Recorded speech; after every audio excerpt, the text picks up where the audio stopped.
Olá, querido irmão. Que a paz que excede todo entendimento invada a sua casa neste momento, aonde quer que você esteja, e que encontre morada no seu coração e te dê a paz que só o Príncipe da Paz pode nos dar. Para você que ainda não me conhece, eu sou a Aline. Eu sou a dona de um milagre chamado Restauração de Vida, Amor por Decisão, Restauração de Casamento.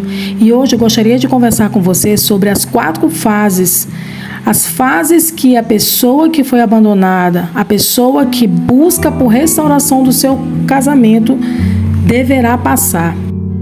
A primeira fase, nós costumamos classificá-la como a fase da negação, porque é o momento em que você adquire um golpe na alma, um golpe dado por aquela pessoa que você não esperava de forma alguma. Então é uma fase onde há muita dor, muito desespero, decepção. O repúdio do cônjuge é algo que nos causa feridas. As palavras que o cônjuge delibera para que essa ruptura aconteça, porque é o desejo dele naquele momento, causam feridas na alma de quem está sendo abandonado. E você se recusa a acreditar que o seu casamento está chegando a óbito. Porque a opressão, a batalha no campo da mente, ela é constante. Você começa a viver um luto de um morto que está vivo, seu cônjuge está vivo, mas é como se estivesse morrido. Aí começam as perseguições, os monitoramentos, as palavras agressivas.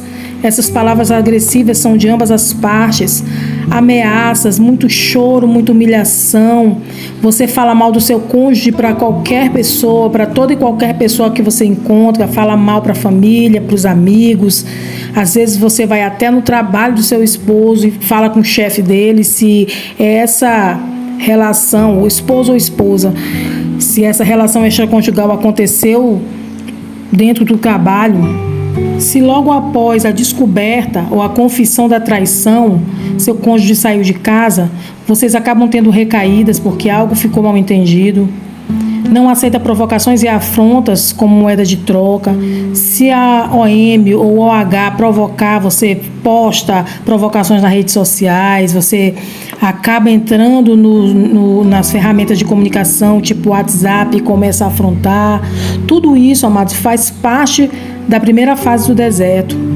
Você também sente vergonha, se esconde das pessoas, mas quando encontra qualquer pessoa, fala mal do seu cônjuge. A boca é o pior dos inimigos nessa primeira fase, porque você conta toda a sua dor e sua versão da história para as pessoas.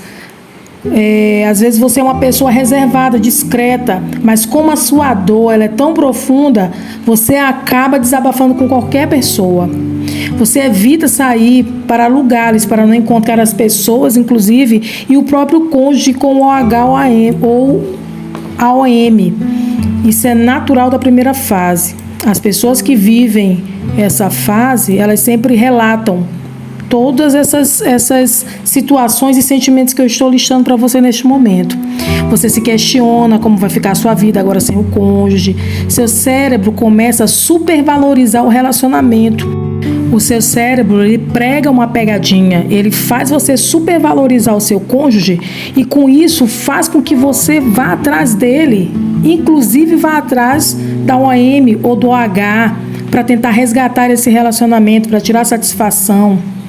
As notícias sobre o seu cônjuge te abalam e te fazem tomar atitudes erradas, inclusive. Nessa fase, você tenta convencê-lo de que ele está errado. Você culpa o OH, a OM e quer bater e pode até cometer crimes, inclusive. Nós vemos muitos relatos de crime por causa de traição no Brasil e no mundo, né? Você exige do seu cônjuge pensão e ajuda financeira, lança tudo em rosto e acusa o cônjuge, inclusive. Apresenta sinais de ansiedade e algumas pessoas até entram em depressão. Importante saber que se você apresentar sinais de ansiedade e depressão, é necessário buscar ajuda rápido, ajuda profissional. Essa fase ela é tão perigosa, é a fase onde as pessoas pensam em morrer e até tentam suicídio. Algumas pessoas, infelizmente, têm sucesso quanto a isso e tiram suas próprias vidas ou tentam contra a vida dos filhos ou do cônjuge ou do OH da OM. Há pessoas que deixam de comer, de se alimentar. A maioria das pessoas que passam pelo deserto perde peso, perde o interesse pela vida social, não consegue parar de pensar, a cabeça trabalha para entender o que aconteceu. Por 24 horas ela trabalha, os pensamentos estão voltados para a ruptura e alguns não conseguem nem dormir. Passam noites em claro e isso traz uma exaustão física e emocional. Elas não admitem, nós costumamos não admitir que estamos passando por tudo isso. Não conseguimos entender que estamos num deserto e acreditam que podem resolver tudo com as próprias mãos, da sua forma. A nossa tendência sempre é essa, tentar resolver com as nossas próprias mãos.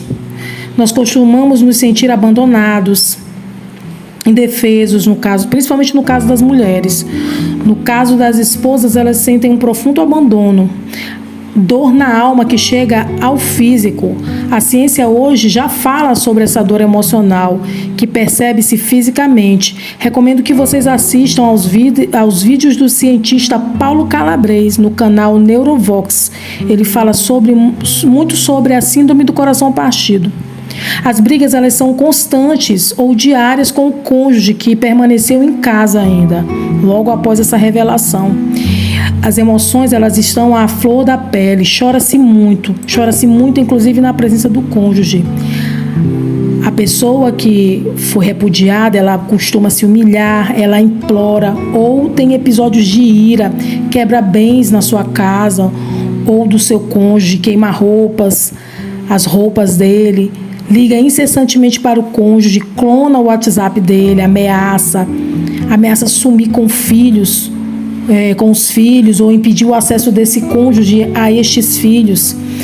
Tudo isso em forma de chantageá-lo para tentar alcançar o coração dele. Lê do engano, só está distanciando cada vez mais o cônjuge que deseja ir embora.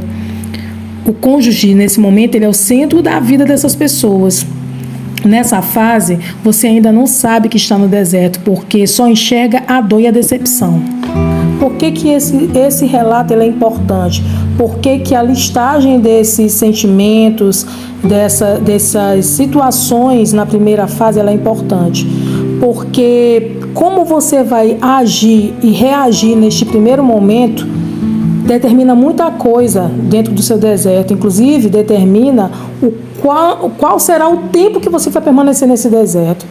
Você há de concordar que um cônjuge que partiu para a agressão física, atentou contra a vida do cônjuge ou do OH, da OM, ele vai ter muito mais dificuldade de reaver, de restaurar essa relação do que um cônjuge que tentou gerenciar suas emoções. Por isso é que é muito importante nós sermos gestores das nossas emoções. Não é fácil. Se a gente entrou nesse deserto é porque nós temos pontos que precisam ser tratados. Nós precisamos de tratamento, inclusive, de Deus nas nossas vidas, né? Tratamento espiritual, tratamento com psicoterapeuta, enfim, aonde você conseguir ajuda, uma ajuda válida, é interessante o investimento. Eu lembro que eu descobri os canais de restauração nessa primeira fase. No início da minha primeira fase, acho que na segunda semana que eu estava nesse deserto, e como o testemunho de uma mulher que viveu o outro lado, que foi ela foi o lado que abandonou o esposo, como ouvi-la e entender a sua cabeça através do seu testemunho me ajudou e me fez ajudar o meu marido no sentido de compreender o que ele estava passando e não atribuir a causa unilateralmente, porque ele é um canalha, porque ele não presta, porque não tem caráter. Não se trata disso, se trata de algo muito mais completo, muito mais complexo. E quando você ouve e compreende, você tem um poder de reação, você consegue ter um plano estratégico para sair daquela situação de forma muito mais eficaz. Então é muito importante a gente tentar se reconhecer nas fases. E em seguida eu vou logo passar para a segunda fase do deserto, que é a fase da aceitação. Essa fase, você já começa a entender que não vai conseguir nada na força do seu próprio braço. Você oscila entre a primeira fase e essa segunda fase. Ainda há muita dor e muito choro, Mas você já entendeu que quando vai para o seu lugar secreto e ora a Deus, você tem alívio. Isso para as pessoas que já têm uma vida espiritual, mesmo que meio quebrada, né? Uma vida sem muito compromisso com Deus. Porque essas pessoas, elas estão no deserto porque Deus quer tratar com elas, né? Então, você que é cristão, a primeira coisa que você busca nesse momento de dor é alívio. Existem outros perfis de pessoas que buscam saída na cachaça, nas festas, na prostituição. Quando eu falo prostituição, é o sexo sem compromisso, né? Apenas pelo prazer. E muito bom é quando você entende que Deus é o caminho para solucionar esse problema, né? Nessa fase se sente muita saudade do cônjuge que se foi. Nesse momento, talvez ele já não esteja em casa, ou ele mesmo em casa. Eu acompanho pessoas que relatam isso. O cônjuge está em casa e elas sentem muita saudade, porque o contato físico, o carinho, o cuidado, ele foi suspenso pela condição do casal. Se ele já saiu de casa ou não, mesmo assim, ele vai estar mantendo a distância. A opressão, a batalha no campo da mente, ela existe e ela é intensificada, porque os valores do mundo, eles entram, né? Eu acredito em opressão maligna, onde Satanás ele nos bombardeia com dardos inflamados. A própria palavra fala sobre isso. Então a sua mente, ela trabalha 24 horas, ela te diz: eu não mereço isso, eu não precisava passar por isso, eu sempre fui fiel, eu sempre fui uma boa pessoa, eu nunca botei a mão na família de ninguém. Então você começa a definir padrões na sua mente para direcionar.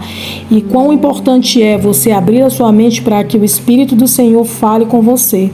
É nessa fase que você você já vai estar ouvindo os canais de restauração, eu creio em nome de Jesus. E se você está ouvindo esta mensagem é porque você já conhece os canais e já está usufruindo deles. Você começa a buscar parceiros de oração. Você começa a jejuar, faz campanhas, participa de campanhas, até mesmo dos canais de restauração, propósitos de oração. Nessa fase, as orações são todas pela restauração do cônjuge. Mas Deus começa a falar com você, começa a falar que você precisa mudar, que você precisa de restauração pessoal. Deus começa a te revelar que a restauração do seu cônjuge vai começar quando você primeiro for tratado. Nessa fase, você já consegue se controlar mais.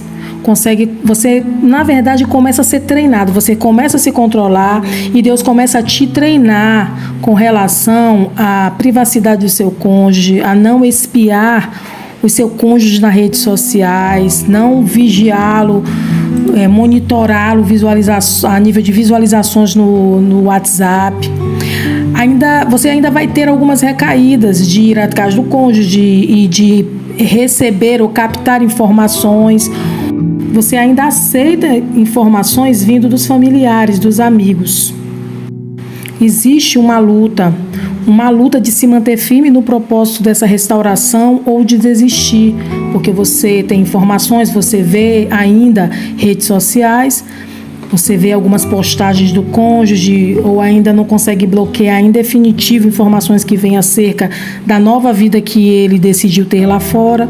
Nessa fase você começa a duvidar se de fato Deus quer que você se mantenha nessa luta ou se de fato Deus não quer um outro relacionamento para você, porque neste momento começam a surgir abordagem de pretendentes ou pessoas que se levantam para dizer que você merece coisa melhor, que o mundo moderno é assim mesmo, que os casamentos hoje eles finalizam infelizmente, que casamento que durava a vida toda era da nossa avó, que era uma antiquada, que não sabia ser feliz. Tudo mentira do inferno.